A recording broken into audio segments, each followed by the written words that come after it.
Céline, bienvenue sur Camille parle sexe. Merci Camille, merci pour ton invitation. Je suis ravie, de pouvoir échanger avec toi, enfin, sur le Enfin, sur le podcast, ouais. enfin et on va échanger sur un sujet, fort intéressant et qui va, je pense, intéresser beaucoup aussi l'audience et en plus Céline, tu tombes à pic parce que je viens d'emménager dans un nouvel appartement et on est en train d'installer notre nouvelle chambre. Donc tu vas m'aider à ce que ma chambre conjugale puisse garder un potentiel érotique. Et déjà, ma première question, c'est quoi en fait une chambre avec un potentiel érotique? Qu'est-ce que ça veut dire? Alors da du coup, on rentre dans le vif du sujet, avoir déjà c'est le potentiel érotique, d'un être ou d'un espace, c'est, la possibilité de développer quelque chose. Donc en allant sur l'érotisme, en allant sur la sensualité, en allant sur le sensoriel. Donc une chambre érotique, ça va être une chambre qui va inviter, qui va inciter, qui va suggérer et donc on va essayer à la fois de, stimuler les sens, et à la fois, avoir un côté aussi très apaisant. Donc j'y reviendrai parce que quand même la première fonction de la chambre, c'est le sommeil et donc on va Mmh. quand même favoriser cette première fonction, ce premier usage qui va être le sommeil, parce que aussi assurer un sommeil de qualité, c'est assurer, une disponibilité, potentielle également, sur une activité Mmh. sexuelle.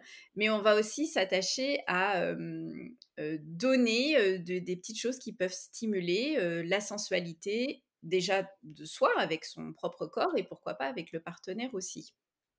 Super, donc on va détailler tout ça, au fur et à mesure, de l'épisode et là, du coup, je me dis: «OK, donc je viens d'emménager, il y a cette chambre, qui est là déjà prête, mais du coup, enfin, comment je fais? Par quoi je commence, si j'ai envie de me dire: "OK, j'ai envie que ma chambre puisse suggérer déjà le bien-être, l'apaisement, peut-être quelque chose d'érotique. Alors ça fait beaucoup d'informations en même temps, mais par où je peux commencer déjà? Est-ce qu'il faut que j'enlève tout, tous les meubles, que je revoie la peinture, que je revoie le mobilier aussi? Alors, ça peut être, déjà, on part de la première fonction qui est le sommeil, donc assurer un sommeil de qualité avec une bonne literie. Donc ça aide déjà ça et puis voir aussi quels sont, vos rythmes de vie, à vous 2, c'est-à-dire et le partenaire et soi, parce qu'il y a beaucoup de Ouais. couples qui ont des rythmes désynchronisés, c'est-à-dire qui se couchent, pas à la même heure et qui se lèvent pas à la même heure. Donc ça va avoir un impact aussi sur comment on aménage sa chambre. Chacun son coin du lit, peut-être chacun une literie un peu différente aussi avec, des parties dans le lit qui vont être différentes et tout ça, en fait, ça va amener évidemment à avoir un aménagement un peu différent. Donc Mmh. on part en fait de comment est mon mode de vie? Voilà. Ouais. Si on a des enfants en Et bas âge aussi ou des enfants plus grands ou pas d'enfants, si on a des animaux aussi, vous voyez, ça peut ça tout ça, ça peut faire, qu'on va aménager peut-être différemment. Si on est plus ou moins près de la porte de la chambre pour accéder, facilement aux toilettes, si on en a besoin, ou accéder aux enfants, voilà, il y a tout ça OK. qu'on va d'abord, un peu, avant d'aménager, avant d'être dans le concret, on va d'abord, conscientiser tout ça. Quels sont mes besoins? Mmh. Quels sont nos besoins? Mmh. Mmh. Donc quels sont nos besoins? Quels sont nos rythmes de vie aussi? Parce que c'est vrai, comme tu dis et en séance, on le voit beaucoup, bah, les personnes souvent c'est rare qu'elles se couchent à la même heure, par exemple et qu'elles se lèvent à la même heure, mais plutôt se coucher à la même heure. Est-ce que si on se couche à des heures différentes, du coup, il faudrait installer la chambre d'une autre manière? Tu parlais de literie, tu parlais, de savoir qui se place où, ça, c'est important? Oui, parce que du coup, ça peut peut-être, on peut peut-être aménager en fait, les lumières aussi, différemment, suivant la personne qui va se coucher plus tôt ou plus tard.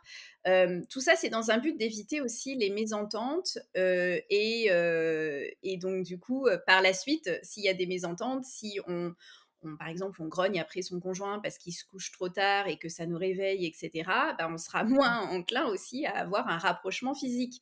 Donc finalement, on va Tout à essayer fait. aussi d'éliminer tout ce qui va être, sujet à, discorde, et aux mésententes aussi dans le couple. Donc on peut faire Mmh. attention à ça effectivement. Donc si la personne qui se couche le plus tard, stratégiquement, comment elle peut faire le moins de bruit possible en rentrant dans la chambre? D'ailleurs, est-ce que, Mmh.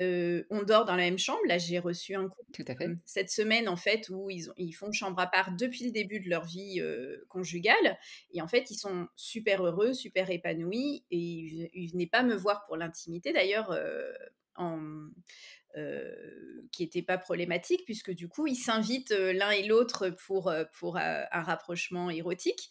Mais il y a pas de mésentente au niveau des rythmes et au niveau, voilà, l'un qui ronfle, l'autre qui bouge beaucoup, l'un qui a chaud, l'autre qui a froid.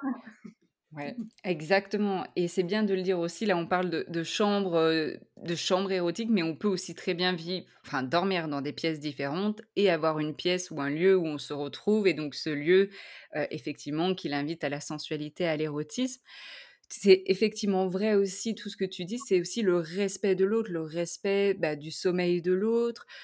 Si quelqu'un ronfle, qu'est-ce qu'on fait? Si la personne qui se couche le plus tard, bah, qu'est-ce qu'elle fait? Pour le respect de la personne qui dort déjà ou de la famille aussi, s'il y a des enfants dans la même chambre. Exactement. Hem, Par rapport à ça, nous, ce qu'on trouve et ce qui est parce qu'il y a souvent aussi cette cette bagarre de: «Ah, tu as pris toute la couette» et cetera. Donc nous, on a 2 couettes différentes C'est et au début, ça me choquait un petit peu et finalement, mais j'adore. En fait, ça, c'est une solution que je propose souvent parce qu'effectivement, on a tous un thermostat interne qui est complètement différent suivant nos métabolismes, suivant les saisons. Donc, on n'a pas les mêmes besoins. Ça serait complètement utopique de se dire que tout au long de sa vie conjugale, on aurait les mêmes besoins, de confort, de couverture, et cetera, de chaleur ou de froid, donc en fait, il faut adapter à ses besoins physiologiques, plutôt que de se dire c'est très symbolique en fait, en se disant: «On va dormir dans le même lit, avec le même matelas, avec la les mêmes draps, le même lit, la même qualité d'oreiller et cetera», alors qu'on n'a pas du tout les mêmes besoins, ça fait pas sens. Mmh. Ça fait pas sens, mais du coup, quand on propose ça, les personnes rien que, par exemple, d'avoir des couettes séparées et c'était ma première réaction au début, c'est: «Ah bah, c'est pas romantique du coup», parce qu'on a cette image qu'on doit tout partager, au détriment de notre confort et finalement, je trouve que quand on a des couettes séparées, bah, en fait, on peut se glisser dans la couette de l'autre pour aller retrouver et c'est tout aussi fort et symbolique. Complètement. Donc et on peut même voilà, étendre ça aux chambres séparées quand évidemment la configuration est possible, qu'on a les moyens matériels de le faire. Mais du Mmh. coup, une fois qu'on a analysé ces besoins-là, pour en revenir à ta question sur Mmh. comment on fait au niveau de la chambre, on va voilà, si on va avoir besoin de 2 matelas différents, même si la structure du lit est identique, ben, peut-être qu'il y en a un qui aime bien dormir quand c'est un petit peu mou, l'autre plus dur et cetera. Bah, on peut poser 2 matelas, contigus, 2 couettes, des oreillers différents et cetera et puis visuellement avoir une unité parce qu'on va avoir par exemple, heu, une housse de couette qui va être par-dessus et qui va unifier au niveau, en tout cas du regard, quand les yeux se posent dessus, on va avoir, le sentiment d'unicité et donc la symbolique du couple, elle sera respectée finalement. Mais on aura aussi Mmh. respecté les besoins de chacun. Donc où est-ce que se trouve, le lit par exemple? Dans la chambre. Là je me suis beaucoup basée aussi sur des études, de feng shui, de décoration, d'énergie Yes. et cetera et donc du coup, par exemple, un des éléments qui ressort à chaque fois, c'est le fait d'avoir, la tête de lit qui soit accolée contre quelque chose de solide, c'est-à-dire un mur et pas que Mmh. les têtes, en fait, soient dans le vide derrière parce que là aussi, inconsciemment, se coucher, s'endormir quand on n'a pas quelque chose de sécuritaire, ça peut être, ça peut être désagréable et puis, bah, du coup, si on n'est pas bien, dans son sommeil, on va pas forcément être bien non plus, par la suite pour pouvoir lâcher prise ou et cetera. Donc, par exemple, ça va être Totalement. comment dans la configuration, où est placée la porte, la fenêtre, les murs? Est-ce que, si on le place au milieu, chacun a un peu suffisamment son espace personnel de part et d'autre du lit? Parce que s'il y en a un qui est Mmh. collé contre le mur, il a pas d'espace personnel et l'autre oui. Donc ça, c'est aussi, important de respecter un petit peu cette parité à ce niveau-là pour que chacun Quand c'est possible parce que faut ça nécessite quand même d'avoir une grande chambre et on a cette problématique-là actuellement où, des fois, c'est pas possible que ce soit en fait, il y a quelqu'un qui doit être collé au mur, surtout quand, par exemple, il y a un lit cododo à côté qui prend aussi de la place. Il y a des changements aussi là-dedans. Il y a les contraintes. Donc après, ça va être important de le verbaliser et en fait d'en prendre conscience et peut-être trouver d'autres parades Mmh. en mettant, un petit panier suspendu, on peut mettre quand même ses Tout à fait. affaires, voilà, ou avoir, une petite tablette, mais en tout cas qui est quand même, la matérialisation d'un espace personnel aussi pour que chacun, ait le sentiment Mmh. d'avoir, son petit écosystème à côté, là où on peut mettre, sa crème pour les mains, ses bouchons d'oreilles. Les préservatifs, les lubrifiants, les Voilà. Alors ça peut être en commun, par exemple, hem, Mmh. voilà, mais ce qui est propre à, par exemple, quelqu'un qui va, absolument avoir besoin de ses bouchons d'oreilles pour dormir, plutôt que de les demander à son compagnon ou sa partenaire parce qu'il est en train de déjà de dormir pour pas le déranger. Mmh. Tout ce qui va être lié à la sexualité, à la limite, ça peut être quelque chose qui peut être commun, avoir un joli coffre, une jolie boîte qui ferme à clé, ça peut être Mmh. mieux quand on a des enfants, et qui soit un peu la Ouais. boîte à trésors, voilà, le trésor des plaisirs ou des choses comme ça, qu'on peut cacher sous le lit ou dans une armoire ou voilà. Génial. Mmh. Et là, tu parlais du coup de la disposition. Du coup, est-ce que tu peux nous dire un petit peu plus selon, parce qu'on parle souvent aussi, oui, la tête du lit, il faut qu'elle soit de tel côté par rapport à la fenêtre, par rapport à la porte. Toi, qu'est-ce que tu as lu, repéré qui pourrait aider peut-être effectivement à un meilleur sommeil, à quelque chose de plus apaisant? Alors, ce que j'ai lu et aussi dans les témoignages qu'on peut avoir, des personnes quand je leur demande la configuration, c'est si par exemple la porte de la chambre, elle est en face, du lit, il y a des personnes que ça va rassurer parce qu'elles auront l'impression qu'elles pourront partir de la chambre quand elles le souhaitent, ou au contraire, il y a des personnes, ça peut déranger, ça a l'impression que n'importe qui peut rentrer, y compris les enfants et donc d'être C'est ça. face au lit. Donc ça, c'est très Mmh. individuel aussi, les perceptions de chacun. Les fenêtres de chambre, pardon, ce qui peut être, déconseillé en feng shui, c'est par exemple que la fenêtre soit juste au-dessus du lit, derrière Mmh. la tête de lit, parce que pour les mêmes impressions que si on n'a pas de, on n'a pas de mur, on n'a pas de cette sensation de solidité, un petit peu comme s'il y avait des courants d'air comme ça qui venaient, qui passaient, comme par exemple le fait, si on a des poutres apparentes, d'avoir une poutre qui traverse comme ça au niveau du plafond et qui sépare en 2 Mmh. les conjoints symboliquement, ça peut être, très fort aussi. Heu, Intéressant. Mmh. Ouais. Ça peut être ce genre d'élément à prendre en considération. Tu me posais aussi la question de la couleur. Il y a une étude anglaise qui a été faite il y a quelques années sur, 2 000 personnes, donc c'est quand même un large échantillon, sur le rapport entre la couleur dominante dans la chambre, donc c'était les murs, la décoration et cetera, et la satisfaction sexuelle, et il en ressortait dans cette étude que la couleur qui remportait, le moins de ratio favorable, c'était le gris, et le plus favorable, c'était le mauve. Heu, Mmh. voilà, donc ce qui est intéressant, c'est de se dire que les couleurs vont avoir un impact sur l'humeur, ce qu'on va appeler chromothérapie par exemple, et Mmh. cetera, la colorimétrie, c'est qu'on va être plus ou moins sensible à des spectres de couleurs, et en fait de savoir doser avec ces couleurs, que ce soit dans la neutralité ou avoir des couleurs chaudes, des couleurs froides, voilà, ça peut être intéressant aussi en termes de matière, du bois, du métal, Mmh. du verre. Tout ça va avoir un impact aussi sur, la sensorialité. Donc Mmh. souvent aussi quand je pose la question: «Quel est votre espace de sommeil? Comment est votre chambre à coucher? Quelle couleur prédomine?» Et ben, c'est intéressant, d'affiner un petit peu parce que des fois, il y a des gens, effectivement, ils vont dormir dans une chambre où, c'est assez sombre, mais triste, voilà, où il y a Mmh. pas de lumière. Il y a pas de lumière qui rentre par la fenêtre, où il y a pas de lumière, tout court, quoi. C'est-à-dire qui est apportée aussi par la décoration, des meubles très Ouais. sombres, des murs gris. Et c'est important de poser la question aussi de comment les personnes se sentent dans cette chambre aussi? Oui. C'est quoi pour vous la chambre justement? C'est quoi le sens? Qu'est-ce que Mmh. vous y faites dans cette chambre? Souvent je pose la question. Il y a des gens Mmh. qui télétravaillent dans leur chambre aussi parce qu'il y a des contraintes, qui sont arrivées avec le covid, enfin qui ont mis en évidence, voilà, des contraintes, de télétravail, et parfois on n'a pas le choix, ailleurs dans le logement que de le faire dans la chambre. D'avoir par exemple son ordinateur sous les yeux au moment où on se couche, au moment où on se réveille ou au moment où on initie un rapport intime, bah, en fait on déconnecte pas non plus de son boulot. Mmh. En fait, il y a un sabotage qui se met en route aussi parce qu'on peut être Oui. parasité par ça, on peut être parasité par, le linge qui sèche, dans la chambre, par les jouets de l'enfant qui ont pas été ramassés, par, tout un tas de choses qui vont faire que finalement cette chambre avec multifonction, et pas forcément, très favorable à un rapprochement intime et à se sentir à l'aise et détendu. Voilà. Heu, Mmh.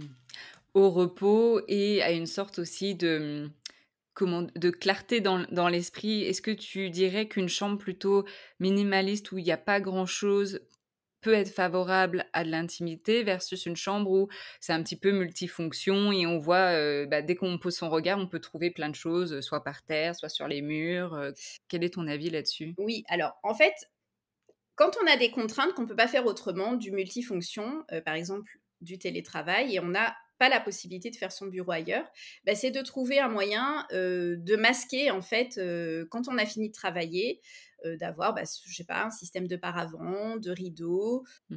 un rangement adapté. Donc c'est pas forcément être minimaliste au maximum, mais en tout cas d'épurer, en termes de fonction. Par exemple, le linge Ouais. qui sèche aussi, est-ce qu'on peut le ranger avant d'aller se coucher pour éviter d'avoir ça sous les yeux? C'est pas érotique d'avoir, sa pile de Non. linge, face à soi, ça c'est sûr. Ça rappelle la to-do list, hein, souvent ce que les femmes, parce que souvent c'est ce qu'elles disent, elles disent: «Bah, ça me rappelle qu'il y a ça à faire, que je l'ai pas fait et qu'il y a encore plein de choses» et du coup, en fait, le mental prend le dessus, quoi. Exactement. Donc là, on a, en fait, il faut épurer aussi sa charge mentale et ça passe par le visuel. Mmh. Parce que le cerveau, il va être Mmh. très friand, voilà, de ce qu'on lui propose. Donc si, au niveau du visuel, on lui propose du boulot, du linge à ranger, des jouets à trier et cetera, il va s'occuper de ça, lui, au niveau de la charge Mmh. mentale. Donc on peut Ouais. éviter ça évidemment pour éviter de saboter, peut-être, un lâcher prise qui amènerait à un moment érotique. Super intéressant et pour revenir aussi sur, heu, on parlait des l'éveil des sens et donc aussi la texture. Est-ce que la texture de nos draps, de nos oreillers, peut-être même du mur, hein, aussi, pourquoi pas? Ça, quelles sont tes recommandations, ce que tu as pu, lire, entendre là-dessus? Oui, alors, il y a des matières très différentes, qu'on peut avoir en literie, puis maintenant avec des prix, tout à fait abordables. Plus on va être, attaché à faire attention, à prendre soin, de ce qu'on est en contact au quotidien, tous les jours, au moment d'aller se coucher. On passe, 7 à 8 heures, par nuit, en contact, avec des draps dans notre lit, donc c'est important en fait de prendre attention à ça. Mmh.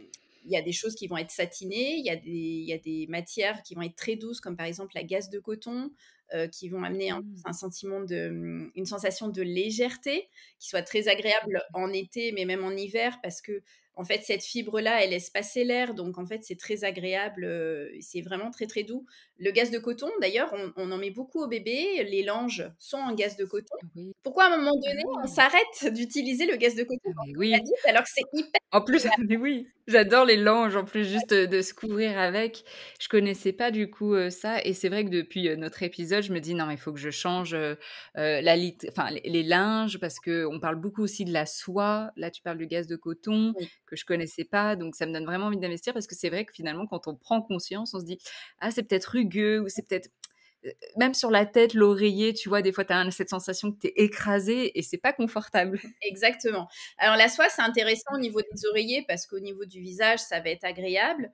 Avoir une parure totalement en soie, alors j'imagine même pas le coût et puis, l'entretien et cetera, donc c'est pas forcément, Mmh. ça que je vais préconiser, mais il y a du, satin de coton, donc c'est un coton avec un tissage extrêmement fin, qui va avoir ce côté très satiné, un petit peu brillant, mais pas autant que le satin, par exemple, Mmh mh. et qui va être très doux. La gaze de coton, c'est très doux et très facile d'entretien parce que du coup, il y a en fait, c'est naturellement un peu froissé, c'est l'aspect que ça donne et c'est, un OK. peu gaufré comme ça.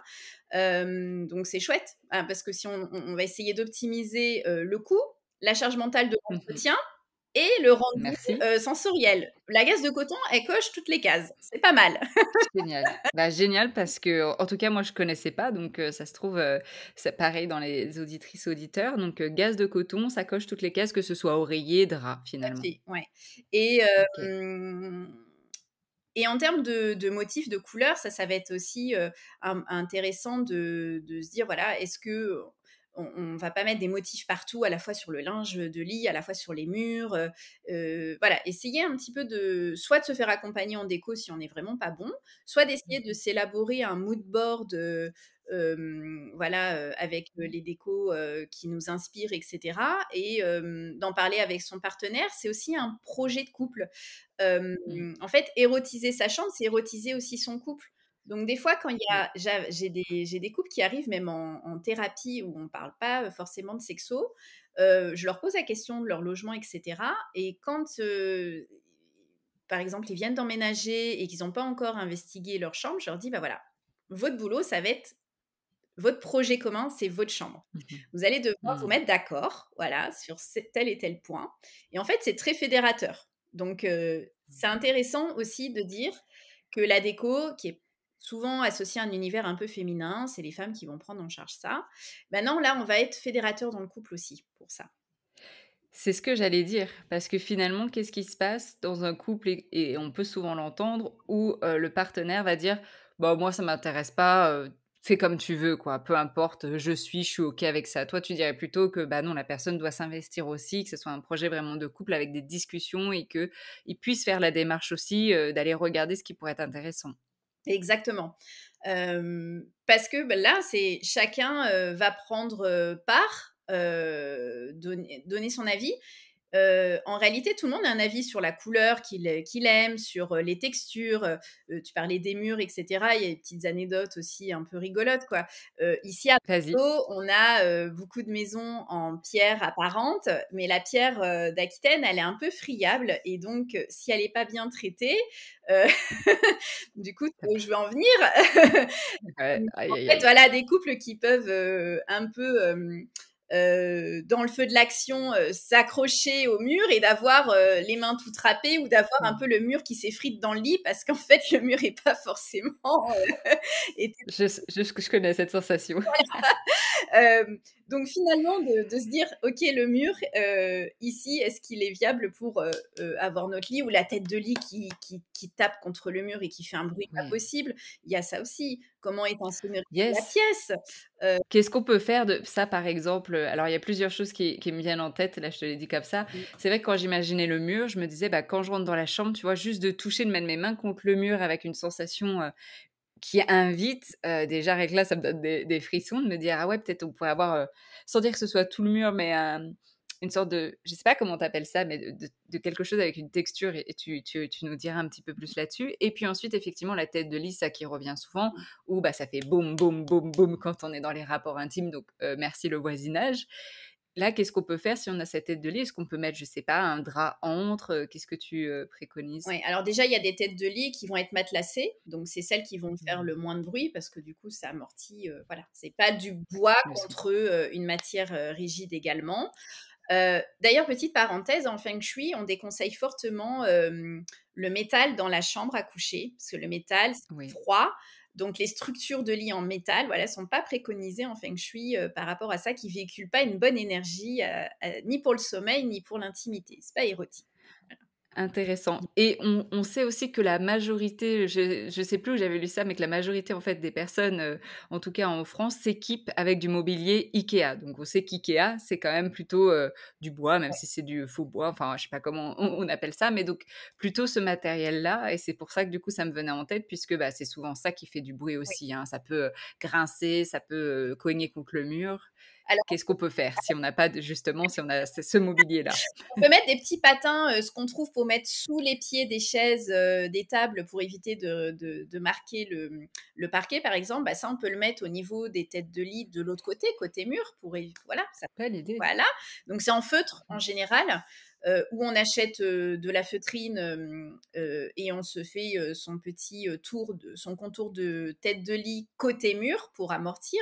Oui. On peut mettre des petits carrés de mousse aussi pour amortir. Ça peut être aussi au niveau du sommier. Régulièrement passer, de l'anti-grippant pour éviter le du sommier, Yes. voilà, même si c'est pas des ressorts, y compris, les sommiers IKEA où ils ont besoin d'être vissés régulièrement, voilà.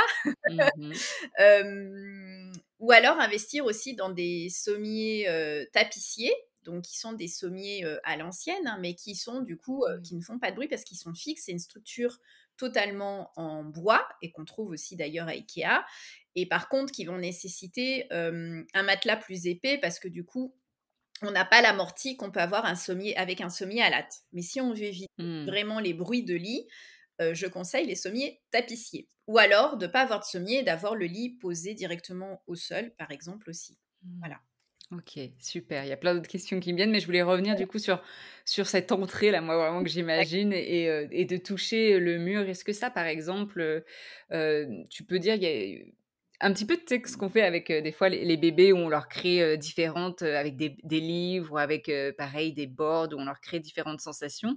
Est-ce que là, on pourrait faire la même chose sur un mur? Un tapis d'éveil érotique. Oui! Voilà, nouveau concept. Concept. Oui, d'ailleurs, ce qu'on pouvait voir, tu sais, on en a parlé en off sur la série qui est sur Netflix, sur How to Build a Sex Room. Yes. En gros, qui va être comment élaborer une chambre, sexy ou une chambre érotique. Bon, là, on est vraiment sur la salle de jeu érotique, hein, clairement, pas forcément Mmh. sur une pièce comme là qui va être multifonction, c'est-à-dire à la fois sommeil et intime. Mais on peut s'en inspirer aussi parce que du coup, ça développe tout ce côté-là. Et effectivement, on peut se dire, voilà, avec du tissu, avec pourquoi pas une tapisserie, pourquoi pas des rideaux aussi, à Mmh. l'entrée de la chambre ou quelque chose, des textures qu'on aime bien, le velours. Tu vois, ici, moi, dans mon cabinet, alors les auditeurs ne le voient pas, mais je vous Ouais. invite à regarder aussi sur mon Instagram. J'ai un canapé en velours où les couples s'assoient. C'est pas anodin le Mmh. velours, parce que quand ils s'assoient et qu'ils Mmh. posent les mains, en fait, déjà, inconsciemment, ils sont en contact avec quelque chose qui est doux. C'est pas quelque chose de Agréable. sèche, c'est pas, une matière, froide, c'est chaud, le velours. Mmh. Voilà. Donc ça invite à et déjà, je le vois, les gens, ils touchent et caressent le fauteuil pendant que je leur parle. Donc, Mmh. inconsciemment, ils sont déjà en train de stimuler leur sens et c'est déjà en train de s'apaiser. Tu vois? Moi, je les vois, je suis en face d'eux, les épaules s'abaissent, et cetera.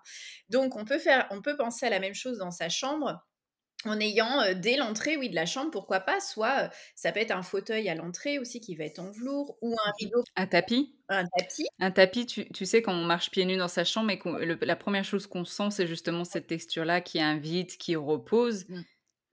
ça peut être pas mal. Voilà, le tapis, en velours ou une matière, très agréable, ou un parquet aussi avec le bois, c'est chaleureux, donc là aussi je reviens sur le feng shui. On invite beaucoup à utiliser du bois parce que c'est une matière qui est chaude, c'est une matière vivante. Donc c'est une matière Mmh. qui est sensuelle, le bois. Contrairement au métal, par exemple et la structure du lit, le métal, c'est froid. Ouais. Donc marcher pieds nus sur un parquet ou du tissu ou du velours ou un tapis, en tout cas inviter à toucher. Voilà, ça peut être pas mal. Ou si on a une table de nuit ou une commode à son entrée, ça peut être aussi avec, des petits objets de déco qu'on a envie un petit peu de toucher, voilà, comme on peut en trouver, maintenant, qui sont un Génial. petit peu molles. Enfin voilà, ça peut être pas Mmh. mal. Voilà. Super intéressant, j'adore. Je prends plein de notes et je pense que pareil pour, les auditrices et auditeurs. On parlait tout à l'heure pour, bah, tu nous as donné plusieurs astuces pour qu'il y ait moins de bruit. Et là, tout de suite, je me dis si parce qu'en fait, souvent, ce qui revient aussi en séance et là, peut-être aussi, plus, les femmes, les mamans Mmh. qui justement ont du mal à se lâcher, à lâcher prise dans la sexualité par rapport au bruit. Ouais. J'ai peur que mon enfant entende, j'ai peur que ça fasse du bruit, j'ai peur que les voisins entendent, j'ai peur que les, enfants viennent dans la chambre ou dans la pièce où on est en train de faire l'amour. Donc il y a, ce sentiment de sentir en sécurité dans l'intimité et la confidentialité, pardon. Là aussi, qu'est-ce que les personnes peuvent mettre en place? Donc on a parlé du bruit, là, ça permettrait déjà de rassurer sur ce point-là. Mais en termes de confidentialité, là, qu'est-ce que les personnes peuvent faire? Alors, il y a 2 choses. Un, c'est de voir où est-ce qu'on peut placer la chambre conjugale dans le logement. C'est-à-dire, est-ce que toutes les chambres sont regroupées ensemble? Est-ce que ce qui est souvent le cas maintenant dans les, habitations modernes, on a un coin, jour et un coin nuit. Hem, Oui. mais est-ce qu'on peut éloigner la chambre parentale de la chambre des enfants, par exemple? Pour éviter que ce soit, il peut y avoir une salle de bain entre ou est-ce que ça peut être à un autre endroit, un étage différent? Enfin, à voir en fonction Mmh. des âges des enfants aussi, ça peut être évolutif. Là, pareil, je reçois un couple actuellement où, ils sont en train d'aménager leur maison et en fait, temporairement, ils avaient installé leur chambre dans un endroit, dans une pièce qui était de passage. Les enfants devaient passer par leur chambre pour aller dans la salle de bain, les toilettes Ouf. et en fait, bah, il y a zéro intimité, jamais, parce que c'est un Mmh. endroit de passage, voilà. Mmh. Donc je leur ai demandé s'il y avait une autre pièce, ils m'ont dit: «Oui, oui, normalement notre chambre, elle devrait être là, mais bon, en fait, il y a la chaudière et cetera». Va falloir rapidement, en fait, vous relocaliser la chambre, voilà et dans la priorité, des travaux, voilà, en leur expliquant les conséquences que ça avait, sur, bah, le fait que ce soit tout le temps un endroit de passage. Et effectivement, là, il y a pas de confidentialité. Donc c'est Mmh. réfléchir à la localisation de la chambre qui peut être Mmh mh. évolutive, hein, au fil du temps, c'est pas figé. Si par exemple on a un logement à étage et qu'à un moment donné, on peut dissocier les tâches des enfants des parents parce que les enfants sont plus autonomes, etc., bah, c'est OK. Comme je précise aussi que c'est complètement OK d'être en cododo pendant autant de temps qu'on le souhaite et de dormir Mmh. avec ses enfants. On aménage dans ces cas-là peut-être une disponibilité différente à d'autres moments pour se retrouver intimement, voilà. Yes. En fait, l'idée, c'est de se dire, voilà, tout est évolutif. Ensuite, pour assurer aussi la confidentialité, c'est quel système de fermeture il y a à la chambre? Est-ce qu'il y a une Mmh porte? Il y a pas de porte? Une porte coulissante? Une porte qui s'ouvre? Est-ce qu'il y a un verrou à cette porte? Alors quand je dis ça, les gens me disent: «Mais on va pas s'enfermer à clé dans notre chambre» et pourquoi pas? et oui. Mais oui et souvent, en fait, finalement, quand on pose la question, oui, ils ont les clés, mais ils ont jamais pensé Mmh, à s'enfermer alors oui, que c'est un truc, un détail, oui, mais qui fait toute la différence parce que du coup, si on ferme à clé, bah, on a le temps d'entendre les enfants aussi peut-être, essayer d'ouvrir la porte et on a le temps de vite fait se rhabiller et d'aller ouvrir la porte. tout à fait. C'est pareil, j'avais une femme qui me disait, «Oh j'en ai marre, à chaque fois que je me change ou que je veux aller à la douche, mes enfants, ils sont hyper intrusifs, j'ai jamais de temps, j'ai envie de j'ai juste envie d'être tranquille à ce moment-là». Et donc je lui posais la question: «Bah, est-ce que vous avez un verrou à votre porte tout simplement?» Elle me disait: «Oh bah oui, mais j'ai jamais pensé, je vais quand même pas m'enfermer quand je me déshabille». Mais en fait si, vous pouvez le faire, même si ça dure que 3 minutes, 4 minutes, Mmh mh. c'est 5 minutes qui sont à vous et vous expliquez aux enfants, même en bas âge, c'est un temps pour maman ou c'est un temps pour le couple, voilà. Hem, Mmh. Sauf urgence absolue, voilà. Beh, évidemment. Voilà, vous Mais oui s'autoriser et ça c'est s'autoriser à s'accorder cette pause, qui soit dans le déshabillage, par exemple, mais qui est tout aussi important parce que c'est un respect de son intimité aussi, de ce moment mmh mh. d'intimité. Mais aussi, bah, si on s'accorde un moment avec son partenaire, de mettre le verrou en place, pour avoir, comme tu dis, ce temps, qui permet de réaction, voilà, de si jamais, les enfants, voilà, d'éviter une intrusion en fait, ou les animaux domestiques aussi qui savent très bien ouvrir les portes, il y a pas de verrou. Hein, le chien qui saute, sur le lit au moment où C'est classique. Le chat qui regarde quand les gens font l'amour, c'est classique aussi. voilà, voilà, donc là, c'est pareil et parfois les gens ont la même réaction, que ce soit d'ailleurs des enfants ou des animaux, hein. Tout le monde est sur le même Mmh niveau. mh. Oui. Et tu as tout à fait raison aussi pour, se donner se permettre et se donner cet espace-là, de dire: «Bah, là, c'est mon intimité, c'est mon moment à moi» et c'est le respect de l'intimité. Comme tu dis, on peut expliquer ça aux enfants à n'importe quel âge. Alors évidemment, un enfant de 2 ans, bon, bah, comprendra peut-être moins qu'un enfant de 5-6 ans, Bien sûr. mais ça montre aussi aux enfants que, bah, eux aussi ont le droit d'avoir leur espace, leur moment intime et donc, bah, les parents doivent respecter ça et quand on a cette dynamique-là où on respecte, ils intègrent beaucoup plus facilement: «Ah oui, d'accord, c'est le moment de maman Oui, ou le moment des parents, on va autre part, quoi». tout à fait. Du coup, c'est voilà, par mimétisme, on va servir de modèle à nos enfants. Donc si nous on le fait, on leur donne l'autorisation de le faire. Donc c'est circulaire et c'est vertueux.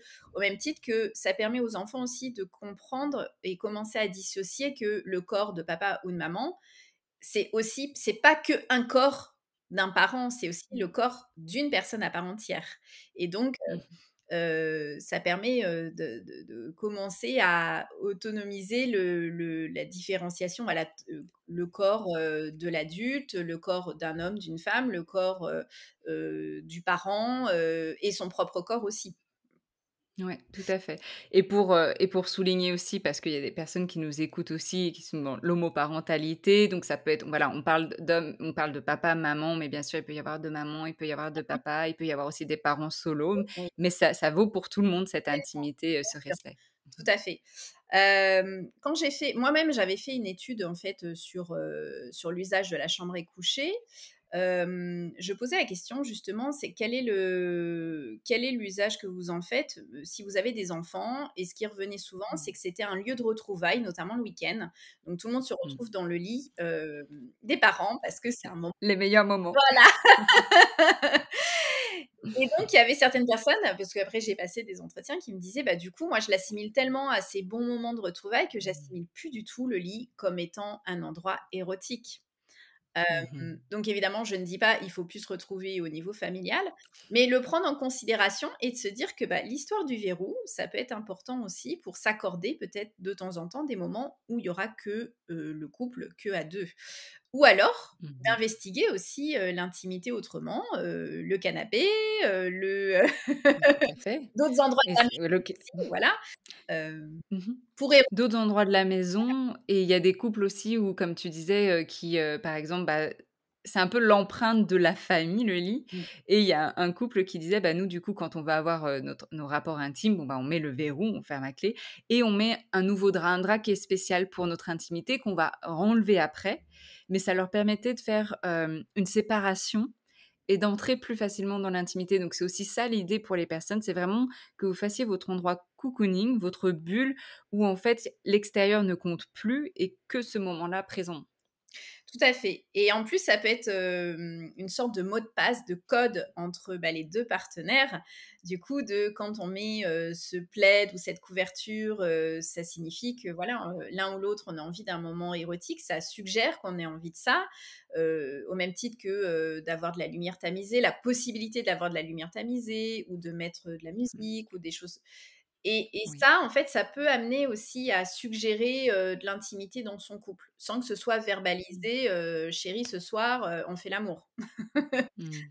Ouais. Pour les personnes pour qui c'est plus compliqué, par exemple, de verbaliser leurs désirs, ça peut passer par, ça, par le fait d'allumer une bougie, parfumée, de mettre, le son d'une musique, qui sera, codée comme étant, «Je suis disponible et disposée, Mmh. je t'invite à». Voilà. OK. Génial et on parlait tout à l'heure un petit peu, là je voulais parler un peu plus des objets, de la décoration. Dans les objets, tu vois, tu parlais de cette boîte à trésors, moi je parle de boîte à sexe où on va mettre, bah, tous les éléments pour, la sexualité donc je pa après ça dépend des couples évidemment, mais par exemple, si le moyen de contraception, bah, préservatif, lubrifiant. J'invite souvent aussi les couples à mettre une serviette dedans parce que souvent les gens vont dire: «Mais on a peur de venir tacher», donc c'est tout un bazar et des fois je leur dis: «Mais vous savez, mettez une grande serviette sur le lit comme ça, on s'en fiche en fait des tâches» et pareil souvent c'est: «Ah bah oui, on n'y avait pas pensé». D'avoir en fait tout sous la main, comme ça vous avez pas besoin de courir à droite à gauche ou de penser, de comme tu disais, de réduire un maximum cette charge mentale et d'avoir cette boîte qu'on chérit, on sait où elle est et en plus, c'est une invitation à, bah, venir piocher un petit peu dans cette boîte selon ce qu'on a envie aussi, hein. Il peut y avoir des objets, des jouets sexuels, il peut y avoir aussi, comme tu parlais de texture, il peut y avoir un bandeau, quelque chose avec une texture sympa, il peut y avoir, des foulards pour, s'attacher les mains, les pieds si on a envie, enfin, il peut y avoir plein de choses finalement. Une huile, avec un parfum, il peut y avoir, tu parlais de bougies, enfin vraiment, il peut y avoir plein de choses. Je sais pas si tu vois aussi d'autres choses qui peuvent être mis dedans? Il peut y avoir des plumes, en fait, tout un tas de choses qui peut amener, à de la sensorialité. Moi, je suis très attachée à la sensorialité, donc à développer les sens et donc de proposer à sa peau, des, expériences différentes, ça va être intéressant, donc des matières différentes. Voilà, ça peut être des plumes, ça peut être, pour ceux qui aiment bien, des petites roulettes, à sensation, ça peut être avec des choses différentes, des lanières en cuir, pas qu'on va utiliser, dans un but de fouetter, mais même sauf si on aime évidemment, mais de Mmh mh. caresser avec des matières différentes aussi. Donc il peut y avoir, ouais, toute une déclinaison d'huile de massage, des huiles chaudes, tu sais, les bougies qu'on fait fondre et qui sont aussi Mmh. utilisées en massage et qui sont chaudes. Des matières comme le verre qui peuvent être froides ou chaudes suivant si on les passe sous l'eau par exemple, Mmh. ça, ça peut constituer, ouais, ça une boîte sensorielle comme on disait tout à l'heure, un peu comme les tapis d'éveil pour les enfants. C'est Là, ça. on va avoir exactement la même chose avec Mmh. La possibilité de ou pas, c'est pas une obligation non plus, mais en tout cas, on a cette boîte et puis on peut piocher, à l'envie, suivant les Selon l'humeur du moment et aussi pour les personnes visuelles, parce que là, on parle beaucoup du sensuel et c'est normal. Mais c'est vrai que pour certaines personnes qui sont dans le visuel, des fois le sensoriel, ça peut être, enfin pas le sensoriel parce que la vision, c'est que ça fait partie aussi des sens, mais vont dire: «Bah, moi, j'ai besoin aussi de vraiment» je sais pas comment dire, mais de voir. Donc par exemple aussi, ça peut être des petits miroirs, hein, ou un grand miroir aussi, hein, dans la chambre. On n'en a pas parlé d'ailleurs et tu me diras, ouais, ton opinion. Et peut-être aussi un petit appareil photo. Alors l'appareil, de faire attention aussi, à la divulgation des photos, mais ça peut être aussi un jeu de se prendre en photo, de faire quelque chose, de très érotique, de très, sensuel aussi. ouais. Il y a 2 objets que je recommande souvent à mettre dans sa chambre. C'est une guirlande lumineuse, un peu comme ce qu'on trouve, les guirlandes avec les petites boules en matière un peu, en un tissé là, parce que Mmh. c'est souvent la luminosité, elle est très douce et on peut, l'utiliser un peu comme on veut, la poser à côté du lit, la poser en décoration et ça va faire tout de suite une ambiance, très intime, très chaleureuse. Donc ça, c'est la première chose. Voilà, la guirlande Oui, lumineuse qui est la amovible guirlande. et que du coup, on peut l'utiliser comme on veut. La deuxième chose, c'est effectivement le miroir, mais alors un miroir amovible, un miroir sur pied, ce qu'on appelle les Mmh. psychés. Parce que on va pouvoir l'utiliser, bah, ne serait-ce que quand savoir comment on s'habille le matin, voilà. Et on va pouvoir aussi l'utiliser comme jeu érotique pour pouvoir se regarder, dans le miroir, à 2, seul. Et le fait que ce soit amovible et j'en reviens au feng shui, c'est que, le feng shui déconseille, le fait qu'il y ait un miroir face au lit, pendant le sommeil aussi. Voilà, Ah par oui. rapport aux énergies, par rapport aux rêves et cetera. Et donc le fait d'avoir un miroir amovible, ça permet, bah, de tourner le miroir, le soir, par exemple, avant de se coucher, pas l'avoir en face de soi au moment où on s'endort ou au moment où on se réveille. Donc c'est plus pratique qu'un miroir fixe, par exemple. Hem Super intéressant. et Donc la guir pardon, vas-y. ouais, non, et c'est multifonction. Là encore, on essaye d'optimiser un achat, que ce soit pas Mmh. que pour, un usage. Ah, c'est pour s'habiller aussi, de se regarder dans le miroir, donc c'est très pratique. Donc la guirlande et le miroir. Et pour la guirlande, par exemple, il y a aussi des petites LED, qu'on peut, venir, scotcher au-dessus de la tête de lit, hein. Moi, par exemple, c'est ce qu'il y a et du coup, il y a le changement de lumière. Il peut y avoir de la lumière rouge tamisée qui donne certaines selon la couleur de la lumière, donne une ambiance différente Tout à aussi. fait, ouais, c'est une excellente idée aussi, d'utiliser des LED. En tout cas, de prêter attention à l'éclairage parce qu'un éclairage cru, ça sera pas très érotique. Pas d'éclairage du tout non plus, même s'il y a beaucoup de personnes qui sont pas très à l'aise, justement, avec le fait de Mmh. faire l'amour, en luminosité. Donc de trouver un éclairage qui soit très doux, très subtil, ça permet vraiment d'avoir une lumière tamisée, sans forcément mettre de bougies avec les risques que ça comporte aussi. Donc Mmh. voilà, les LED ou la guirlande lumineuse, c'est une bonne alternative pour créer quand même une ambiance, où on a un petit peu de visuel, mais tout en douceur. Voilà. Tout en douceur et visuel, tiens, il y avait aussi autre chose, peut-être d'éviter les photos de famille Ah dans la chambre, non? oui, alors ça, c'est un sujet que j'adore parce que, alors je vais donner 2 anecdotes. Mmh. Alors j'ai déjà fait des diagnostics de chambre sur place, c'est-à-dire je me suis déplacée au domicile des personnes. C'est un Intéressant. truc que je propose, et donc c'était un couple, qui, souhaitait que je fasse, cette démarche-là. Donc je suis allée chez eux. Alors quand même, ce qui est assez intéressant, c'est que l'homme est architecte, donc on est quand même voilà. Donc la maison, elle était superbe. Franchement, tout était nickel. Ils avaient tout fait sauf leur chambre. J'a Ça dit beaucoup déjà. J'arrive dans la chambre, en fait, bah, la chambre à part un lit, on voit pas que c'est une chambre parce que, il y a tout en fait, c'était le débarras. Lui, Mmh. il faisait beaucoup de sport, de glisse, l'été et l'hiver, donc il y avait, tous les snowboards, les planches de surf, les combinaisons, les chaussures de ski, enfin tout ça dans la chambre, stocké dans la chambre, d'un côté, voilà. De l'autre côté, il y avait une montagne de peluches qui appartenait à la femme qui n'arrivait pas à se séparer de toutes les peluches qu'elle avait enfant. Donc voilà, d'un côté et de l'autre du lit. Et on avait une commode avec, beaucoup de photos de famille qui était face au lit. Donc toutes les photos de famille étaient face au lit. Et puis il y avait Waouh! aussi 2 chaises qui étaient posées de part et d'autre, au pied du lit comme si, en fait, ils attendaient qu'il y ait des personnes qui s'assoient et qui sont en train de dormir ou de faire autre chose. Donc en fait Comme s'ils étaient pas tout seuls dans cette chambre ouais, finalement. exactement. Hem, En plus, alors, le lit, il l'avait récupéré, de la grande-tante ou en tout cas de la famille. Le linge de lit, ça avait été, en partie donné par, l'un des parents, des 2 partenaires. Il y avait une couette de lit de quand ils étaient ados. Enfin, il y avait beaucoup de choses. En fait, c'était de bric et de broc. Mais il y avait rien. Ils n'avaient pas du tout investi leur chambre. Hem Mmh. Et donc effectivement, c'était pas du tout érotique, pas intime. Mais ces photos, de toute la famille qui les regardait, face au lit comme ça, évidemment, c'est pas possible. Non. Donc voilà, il y a eu pas mal de choses à faire, mais ça a été, hyper intéressant de poser ce cadre-là, d'épurer au maximum, et puis même de couper le lien, par exemple, avec Mmh. les peluches de la jeune fille, hem, elle arrivait pas à être dans sa sexualité de femme encore. Elle se sentait fille peut-être encore finalement. Exactement, donc on a pas mal travaillé ça aussi. La deuxième Ça veut dire beaucoup finalement de regarder, quand on regarde la chambre conjugale, on peut en fait apprendre énormément sur le couple finalement.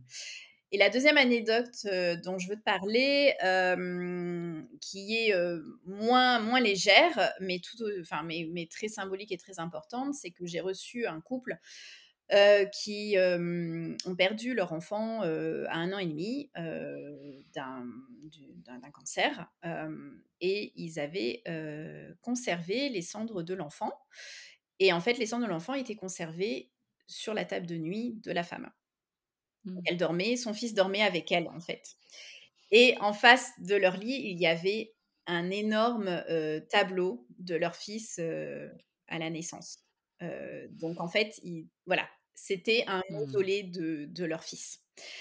Et ces personnes-là n'avaient pas eu d'activité sexuelle depuis la conception de leur fils, donc ça remontait à 4 ans. Et ils OK. souhaitaient de nouveau, avoir une activité sexuelle, mais aussi avoir un autre enfant. Mmh. Et donc en fait, il a fallu faire tout un travail déjà, d'acceptation de pouvoir déplacer l'urne de l'enfant dans la Mmh. chambre de l'enfant. Voilà, tout simplement, et cetera. Donc si je n'avais pas posé la question, parce qu'évidemment spontanément, il ne m'a pas dit tout ça. Si je n'avais pas posé la question Évidemment. sur quel est votre environnement, où est-ce que vous dormez, et cetera, en fait, je n'aurais jamais eu l'information. Donc on pouvait travailler tout un tas de choses, heu, je Tu serais seras passée à côté de voilà, ça. je serais passée à Mmh. côté de ça. Donc c'est important en fait, nous en tant que sexo, en tant que thérapeute de couple, de s'intéresser à l'environnement dans lequel évolue, l'intimité du couple. Parce que là, voilà, Mmh. ça c'était, S très fort. Ouais, Et quand elle est c'est revenue fort. 2 séances après en me disant: «J'ai réussi à déplacer, mon fils et à le mettre dans la chambre et cetera». En fait, à partir de là, elle a pu mettre tout un tas de choses en place, ne serait-ce que de trier les affaires de son enfant, et cetera. Ça a débloqué des choses et Mmh. quelques mois après, ils ont pu reprendre une activité sexuelle et elle est tombée enceinte. Waouh! C'est pas une histoire évidente, mais ça fait partie aussi de la vie et tu as pu remettre du mouvement finalement dans cette famille, dans ce couple qui s'était figé, à travers, bah, déjà la conception et puis le décès de l'enfant. Ouais. Et par rapport à tout ce que tu as partagé, effectivement, je note aussi, pareil en tant que sexologue, même si c'est quelque chose, que j'ai en tête, je pose pas forcément systématiquement la question et donc je vais faire en sorte de le faire plus. Heu, Comment vous dormez? Quelle est votre pièce conjugale? Est-ce qu'il y a enfin, comment vous vous sentez dedans pour partager de l'intimité? Ça me semble super important. Est-ce que tu peux redire brièvement, quelques notions, hein? Moi, j'ai noté, les notions qui sont importantes par rapport à ce potentiel de la chambre érotique, comme un éclairage doux, une boîte à trésors sensorielle, Mmh. épurée au maximum. Est-ce que tu vois d'autres choses, qui te semblent importants, pour que les personnes, repartent là avec des idées, avec des choses à mettre en place? Moi, j'ai noté plein de choses, ça y est là, je vais commander, je vais commander, comment tu ça? Le gaz de coton là, ça y est. Ouais, ouais. Bah, ça, c'est un vraiment favoriser, le le sommeil et donc d'avoir la literie de qualité et tout ce que ça implique, c'est-à-dire, le cadre de lit, le matelas et le linge de lit. Ça va être la première chose. Parce que si on a mal au dos, si on n'a pas un bon contact avec ses draps et cetera, si on n'est pas bien, quand on est, dans cet environnement-là, on ne sera pas propice non plus puisqu'on le sait très bien que quand même la majorité de l'activité sexuelle se passe dans le lit. Donc Mmh. si on favorise pas ça, on va pas favoriser, un rapprochement des corps. Donc voilà, ça va vraiment être la 1re chose et puis voilà, tout ce que tu as dit sur, la sensorialité, c'est vraiment sur ça que j'axe, essentiellement et puis éliminer tout ce qui peut amener à parasiter, voilà, et amener à des pensées parasites, telles que, les photos de Famille. famille et cetera. Donc je leur dis: «Voilà, gardez des photos de vous individuellement ou de vous le couple, mais c'est votre espace à vous. C'est important même si, vous avez des enfants et cetera, bah, faites, par exemple, si vous avez un couloir, faites un joli couloir, vous allez mettre toutes les photos de famille, ça c'est OK et tout le monde peut, d'ailleurs en profiter. Dans votre Évidemment. vous allez créer votre alcôve. Faut penser ça vraiment comme, l'alcôve du couple, l'intimité du couple, le microcosme du couple. Mmh, donc Super. C'est super, c'est super intéressant et si les personnes devaient retenir qu'une chose de l'intimité, peut-être même qu'une chose du potentiel érotique de la chambre à coucher, qu'est-ce que tu aimerais leur dire? érotisez votre chambre à coucher pour érotiser votre couple. Yes! Et comment les personnes, du coup, peuvent te retrouver, même te contacter si elles veulent, aussi peut-être faire «diagnostiquer» entre guillemets, leur chambre, à coucher? Alors, donc du coup, j'ai un compte Instagram qui s'appelle sexologue thérapeute, sur lequel, voilà, je mets un peu de contenu, mais je suis pas non plus une grande productrice de contenu, mais j'aime bien relayer. Moi, mon truc, c'est de relayer surtout beaucoup d'infos en story, mais je suis visible sur Instagram. Sinon, on me retrouve, à Bordeaux. Alors j'ai un site internet, on tape juste Céline Vendée et on tombe sur mon site internet. J'exerce à Bordeaux. J'ai un cabinet, en libéral, d'ailleurs, qui est dans mon domicile, mais que j'ai aménagé à mon goût, donc qui est pas du tout aseptisé, qui ressemble pas à un cabinet classique, mais qui est, comme Mmh. voilà, les auditeurs ont pu l'entendre, avec un canapé en velours, beaucoup de couleurs, des plantes, des choses qui vont venir, en fait, moi aussi, stimuler les sens. Pour moi, parce que j'y travaille toute la journée, mais aussi pour, Ouais. les patients qui viennent. Et puis je consulte aussi en visio, voilà, si, il y a des personnes qui sont pas à Bordeaux, mais qui souhaitent me contacter. Génial. Je mettrai tout ça de toute façon dans les notes, de l'épisode, donc allez voir.